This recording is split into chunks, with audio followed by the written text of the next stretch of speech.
Buongiorno a tutti ragazzi e benvenuti nella parte 2 del Bulldozer Lego. Ho avuto una piccola, cioè non si sentiva, quindi mh, non la pubblicherò quella. E cioè, mi ha tagliato anche il video, purtroppo il primo video, la parte 1. Diciamo che è andato tutto bene, tranne una cosa per alzare.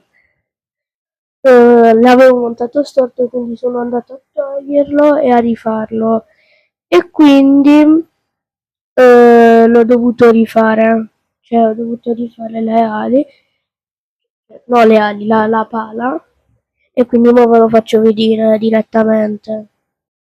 Allora, ora ve lo faccio vedere, eccolo qui, bello, questo è molto bello.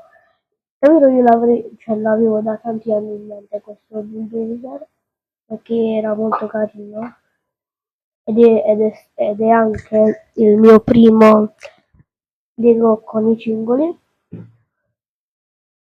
Eccolo qui che si alza e si abbassa tranquillamente, i cingoli da 24, sono 24 pezzi, le scintille, due rotelle, molto bello. Da qua si alza, lo dovete mettere per forza, se no non lo potete alzare. E quindi in tutto ciò, cioè, è bello, è carino, è giallo come la Corvette. Eccola qui la mia bellissima Corvette, lo stesso giallo.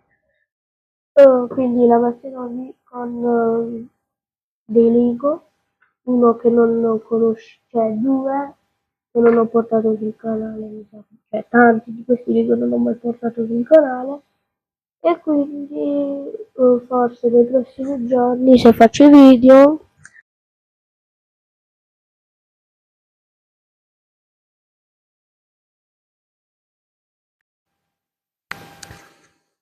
metto il microfono,